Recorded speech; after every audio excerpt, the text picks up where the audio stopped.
house. How we doing? Good. How are you guys? We are good. I want to start when you're here. I tell you what, I Always. enjoy the thrilling college football talk. You guys got me pumped up, man. Shoot, I started reliving the game. I want you to know, because I got some number of love for you, my brother. I got number of love. Uh-oh, here it comes. Set me up. I want you to know that I'm really, really happy that you find something to be happy about when it comes to college football, considering what's going on. Whoa! LSU. Yeah, I'm just saying. I'm just Every saying. time I come on, I know y'all won this weekend. We look good but I'm now. just saying, You talking roll tide now. Missouri. You talking roll tide. They gonna have to see us. Missouri? Go Tigers. They gonna have to see us. Really? Yeah, really? Okay. Really? By the way, when we were arguing last week, people don't want football on Thursdays. Stop. We get it. Thursday, now the Friday night games, Saturday, Sunday, tonight. I love it. Love it. I've still always been against Thursday night football. Always. Not as a consumer. I think Plus, you're working for other I think the NFL should be on Sundays Health and and Mondays. safety-wise. All right. All I know is Thursday, got you. Friday, Saturday, Sunday, Monday. A lot of days. Well, Ryan, very good to have you. Can we talk about the Cowboys, sorry. gentlemen? No, it's all good. Yeah. I want to start with you, Stephen A. Is this solid start just a mirage? No. Believe it or not, as much as I'm disgusted about that it's the Cowboys, I'm not going to call it a mirage. I mean, listen, the fact of the matter is that let's give credit where credit is due. Des Bryant hasn't been 100% healthy. Tony Romo has been out. We understand that. We understand that Terrence Williams helped blow a game, all right, but he's made amends for it. But led by a rookie quarterback who was a fourth-round pick and a rookie running back in Ezekiel Elliott, who heard everybody like me telling them pump the brakes, perform. Don't sit there and talk about above average performance when you had a horrible first game and a subpar second game. Over the last 2 weeks, he's accumulated about 278 yards on the ground. He's been very, very impressive. When you take that into account and then you come and you look at Dallas's defense, which hasn't been porous. I mean, they have battled. I got to give respect where it's due, okay? They've shown up.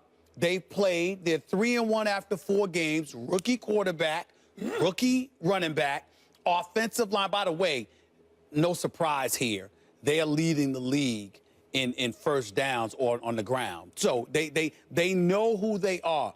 One of the things that I religiously pointed out, and this absolutely disgusts me. I mean, I don't have any material this morning. I can't get on them the way that I normally would, because Dallas, the perpetual accident waiting to happen that they are, whatever their strength is, whatever that works for them, they'll get away from it. They're not doing that here. They know that running the football, moving the chains, engaging in ball control is their bread and butter, and that's what they're doing. And I got to give credit where it's due. Will it last? Remains to be seen. Right. But it doesn't mean that the first 4 games are a mirage. I can't say it's a mirage. They're a mirage. First 4 games are a mirage. Look, last year we looked at Dallas Cowboys, at least I did coming into the season. I thought if the defense of certain guys that, had trouble off the field, that they could stay on the field and Dallas's risks paid off in terms of investing draft picks and money in them, they could have a good enough defense where that offense looked to me like it could be amazing. They could go all the way. It didn't happen, of course. But that was because their backup quarterback couldn't tread water. They couldn't tread water with their backup quarterback. Dak Prescott is good. I mean, so they're more than treading water. I get it. But so far, they've beaten Washington. They're okay. The Bears are terrible. And the Niners, playing their second-best quarterback, by the way, are terrible. They're a combined 4-8 on the season. In their power rankings, as I said, Washington, ESPN power rankings 20th, San Francisco 30th, Bears 31st. They're playing bad teams. The rest of the way, they have the 6th hardest schedule, according to ESPN. 6th hardest schedule. Things are going to change in a hurry. Look, they have a really good offensive line, and we knew that was going to be the case. Ezekiel Elliott, the defense is not that good. Ezekiel Elliott, I'm rooting for him. Even though I'm a Giants fan, I want to see him do well. I love the fact that in college, the bigger the stakes, the better he played. Like a money player, boy, that's nothing like watching not only a good player, but a player with the chips on the line shows up. But what I've seen so far, Ryan, I got to tell you the truth, and I know he's fast on a stopwatch, right? But I haven't seen an explosive runner. I've seen a runner like before Navarro Bowman's injury, even yesterday, really wasn't getting much done against an okay, yes, he's on the road, but San Francisco's no great shakes. As soon as Bowman goes down, now Ezekiel Elliott gets his money. The week before, he ran a lot and ran pretty well and certainly accumulated a lot of yards. But so far, I don't see, I know he's like all-world in yards right now, I don't see a stud running back there at the moment. I just don't see it. I want to see it, but I don't see it. You couple that with the fact that Dak Prescott's not going to not throw any interceptions the rest of the year as he's done so far. He's not going to be interception-proof. Right. And the fact that Dez is banged up, and the fact they played an easy schedule, coming up's a hard one. They're Mirage. I think they're going to finish last in the division. Well, see, here's the thing. Both of you guys are technically right in some form or fashion. I agree with everything you said, Stephen A. If you look at this team, you can't necessarily say they're a mirage because what they've done is tangible. Dak Prescott hasn't turned the ball over. And going into the future, we know he will because that's part of playing the position. Ezekiel Elliott has run well in the last 2 games. But I agree with you, too. I was waiting to see more in the open field, to see somebody that can break the big play, as we saw him do against Alabama, as you saw him do against Oregon when the chips were down. But he's still getting those yards. And it's not a mirage because it's tangible. You know, when you're out in the desert and you need some water and you see out in the you look out, you see a big pool, a pond or something, you think you're going to dive in and get wet. It's not there. This is more like fool's gold, though. Oh, because okay. it's there. I'll go with fool's gold. Because it's there. It's tangible. We can touch it. Like that analogy. But as you said, though, they beat Washington.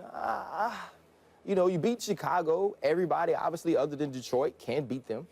And San Francisco, when you have a Chip Kelly-type offense, your defense will fade in the 3rd and the 4th quarters. You also lose Navarro Bowman. But what these guys have done is real. But now it gets real because you have the Bengals coming up. You have the Bengals. Then you have on the road at the Packers. You play the Eagles. So now we get an opportunity to see this true and to see it tested. I believe as the future goes, this team will be very good. I think Dak Prescott is the real deal. I believe Ezekiel Elliott will be a really good running back in this league. We know about the offensive line. Obviously, you need to get Dez Bryant healthy. But what they've done to this point is impressive. So now we have to just pump the brakes and say, let's see what they do when There's they more play fool's against gold coming up, though, because the Browns is a win. The Browns is probably a win, and the Eagles is a rivalry game. The next 3 we know, though. The next 3 we're sure about. Let me chime in because I want to get y'all thoughts about this. This is just a belief that I have.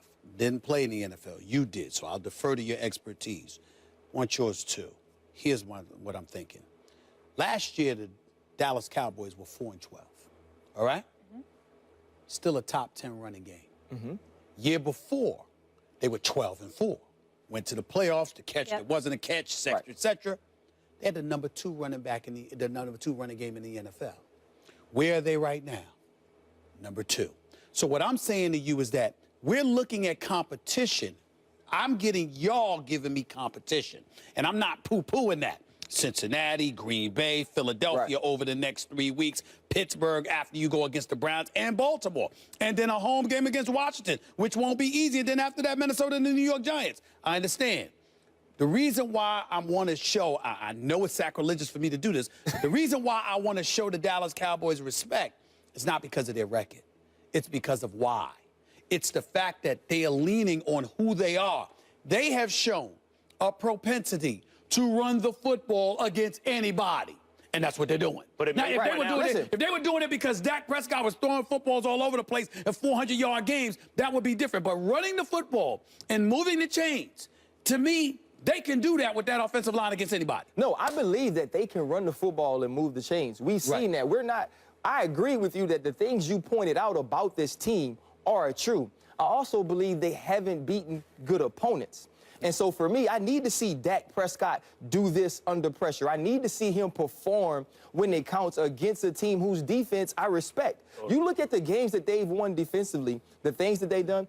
Church gets the interception against Cousins in the end zone. Morris Claiborne comes Morris up Claiborne deserved a game ball yesterday practically. Morris Claiborne, and the game ball he gets, though I love him, LSU guy, very happy. After they give it to him, he should walk to San Francisco and hand it to Blaine Gabbert.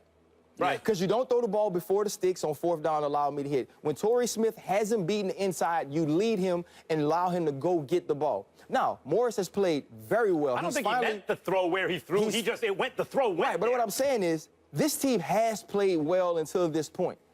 So I can't say necessarily they haven't done the things for us to believe in who they have. But it's about who you play and can you beat who you play. And we will see that the next 3 weeks. Real quick, I think what you point out, that they're number 2 in rushing no matter what happens, indicates that unless Ezekiel Elliott turns out to be a great running back, if he's just pretty good, they made a mistake in drafting him. Because no matter who they've put back there, they're number 2 in yards that you gain.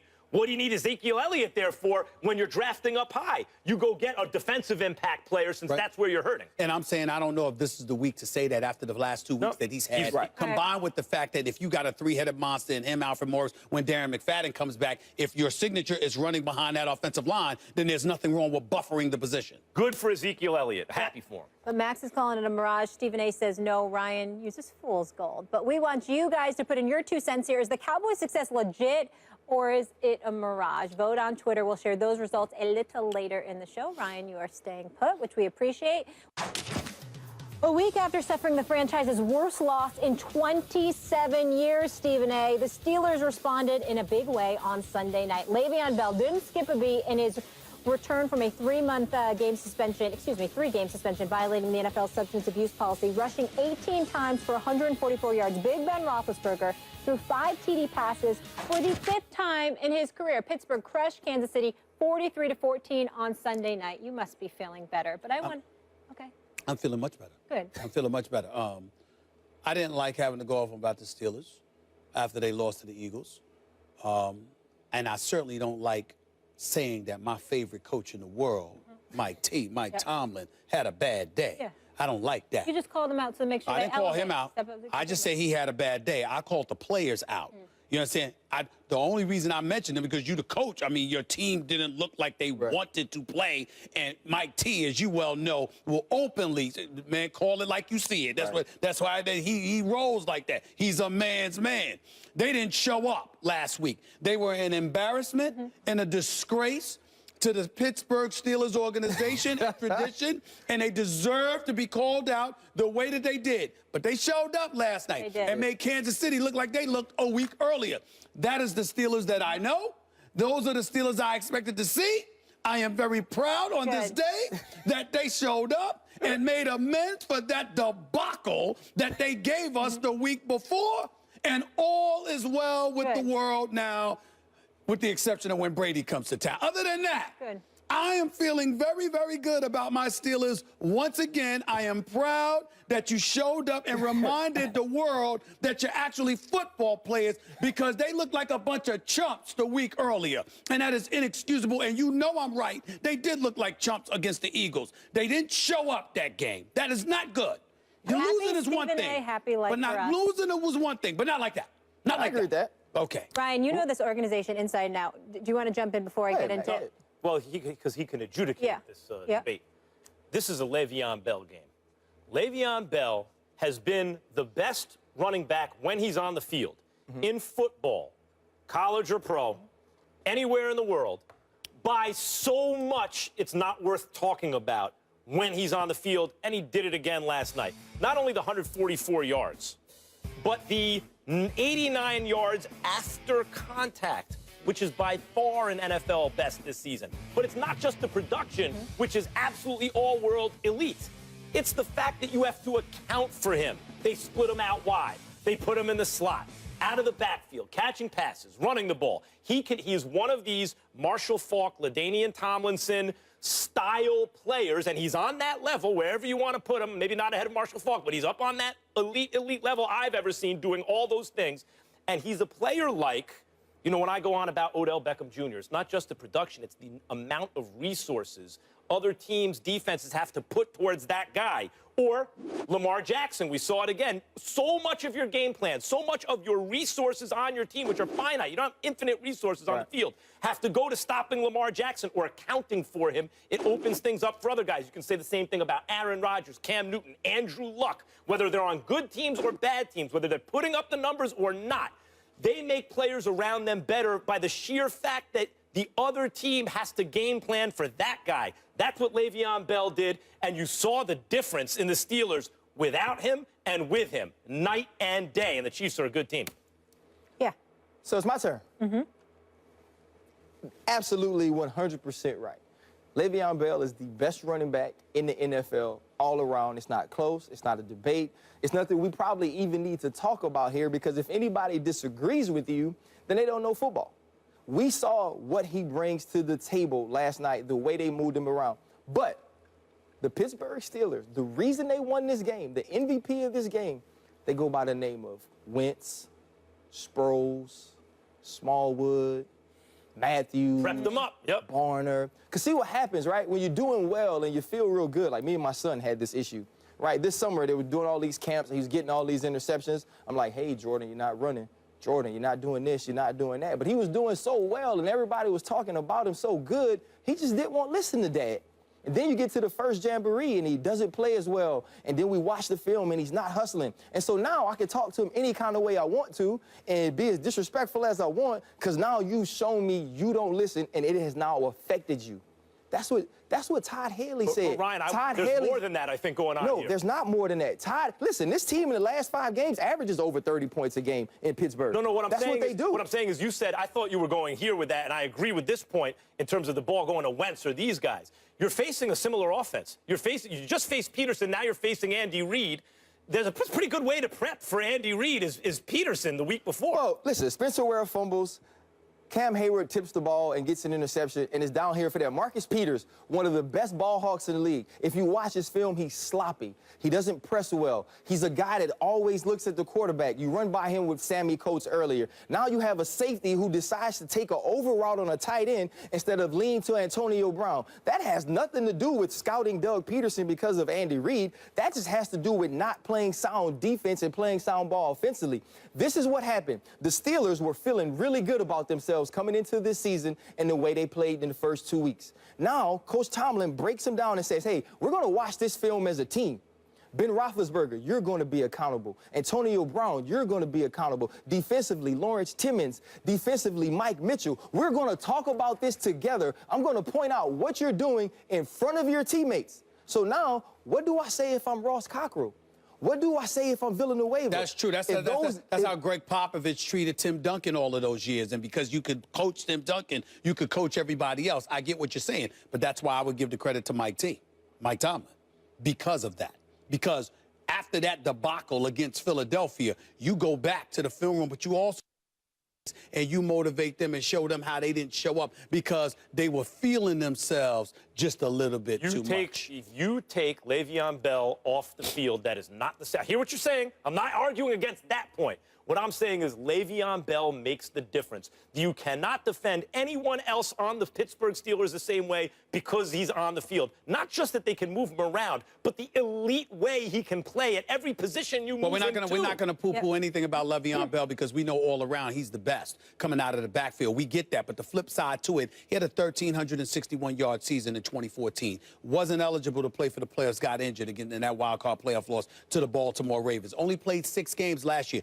Durability seems to be a question mark with him, and even though we won't question his ability, we will question and can question his availability when it counts, because in his career thus far, when he's been needed most, whether it's for health reasons or other reasons, he hasn't been available, and he would need to be available in order for the Steelers to win this year. I will say this. Cover him with a linebacker. I'll say this. As good as Le'Veon Bell is, we saw what D'Angelo Williams has done as a backup well into his 30s.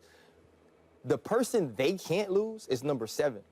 No question. And when number 7 plays like he plays last night, he's with the Bradys, he's with the Rodgers. And so though Le'Veon Bell is the important piece because of what he can do, you have to have Ben focused and protected.